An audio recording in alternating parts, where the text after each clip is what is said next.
Have you ever wondered why job points or JP are in the game in Grand Theft Auto Online? Well, today we're going to be discussing the real reason why they're actually here, some secret perks you get by acquiring a good handful of them, and a whole lot more. So if you've ever done a race or a death match, or you've opened up the player list and online, you'll notice that there will be these random assortment of numbers next to players, whether it's 15 or 30 or 120.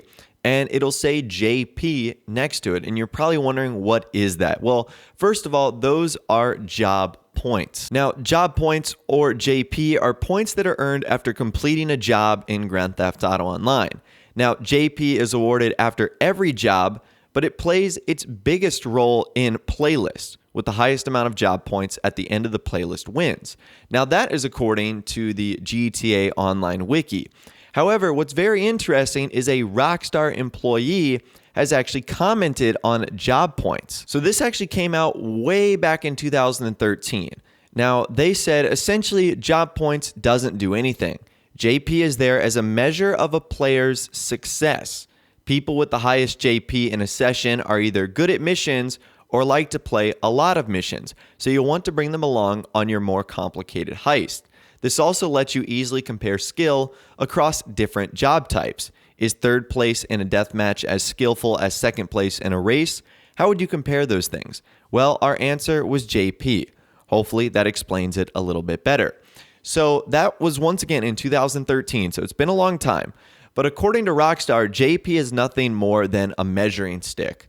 So when you hop into a Grand Theft Auto Online lobby, if you see someone who has, 120 JP, you would assume that that player is pretty good, that they just got done doing a lot of missions, that they just got done winning a couple of races. And you could also assume that that player likely isn't going to stay in that lobby long, because they'll be bopping back out to get into another job or another race. Likewise, if you see a group of 3 or 4 players that all roughly have the same job points, really high, over 100, you can assume that they had just done heist missions together and that they're likely just in this free mode session to gather up more armor or snacks and go on repeating their process, continuing on with the heist missions. And then if you see someone with very little job points, well, you could probably assume that that player isn't doing missions or isn't that great, has just finished a playlist or a job or a mission where they didn't do all that well.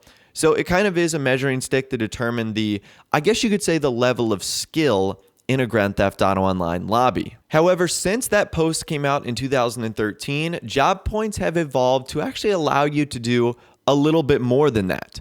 So that's what we're going to be discussing today. Now, in races and death matches, job points are awarded as follows. They haven't changed.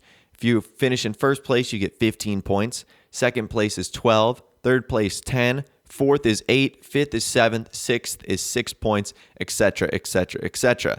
Now, when in a mission, players will get 15 job points by default for successfully completing the mission. And if the player completed the main task during the mission, like collecting the documents if they were doing Rooftop Rumble, they will receive 16 job points. This principle also applies to death matches, where most valuable player will be awarded an additional job point, 16 total, for an MVP on the winning team. Now, what you might not know about job points is it actually resets after every session. JP will be displayed in Grand Theft Auto Online lobbies beside the player's name, but when switching or leaving sessions, it will be reset to 0. So that's another thing you can maybe determine about someone that has 0 job points, is that they might just be brand new to the session. So it's something you can't necessarily 100% judge someone on. Just because they have 0 job points doesn't mean they're less of a player. It probably means they just got into the lobby, and of course their job points were reset. Now, as I mentioned earlier, there's also a couple secret uses for job points that you might not have known about in Grand Theft Auto Online. The first is that job points are used to determine tiebreakers on the job selection menu. So for example, if there's a lobby of 10 people, and 5 of them vote for one job and 5 of them vote for the other, the side with the largest sum of job points will be the one that gets the ruling. So it sort of acts as a de facto tiebreaker when wanting to select the job that you're choosing. Another thing job points allows you to do is actually become a VIP if you don't have $1 million.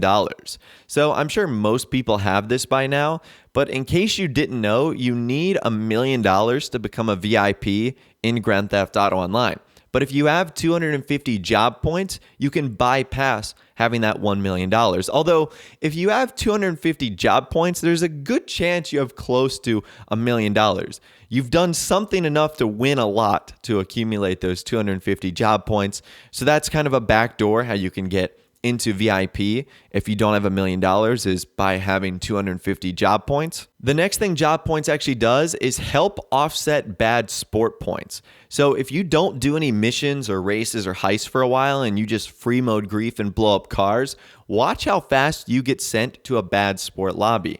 However, as long as you keep gaining job points, it will offset the bad sport points you acquire as well.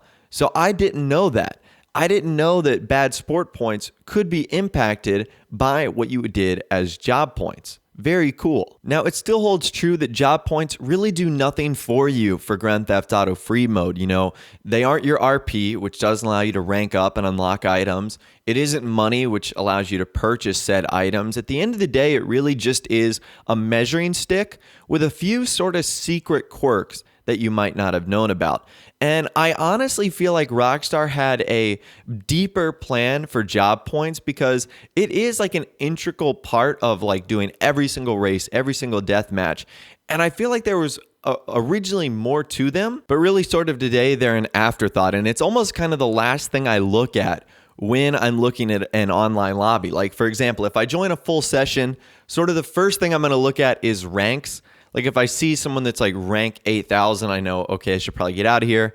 The next thing I'm looking for is, lots of crew members. Are those crew members in a biker club or a Securo Serve group? If so, probably not the safest session. So that's really not the thing I'm looking for, job points. And it really hasn't something I've been for a while because there's never been in a situation where I haven't had under $1 million to become a VIP. I'm not playing jobs all that often where I'm disagreeing with the people in the lobby. I'm typically playing with friends or crew members where we're either all in Discord or all on the mic together. So we say, hey, let's play this one. We all vote for that one. And I've never gone into a bad sport lobby because I'm not going around griefing other players. So I've never needed job points to sort of offset my bad behavior.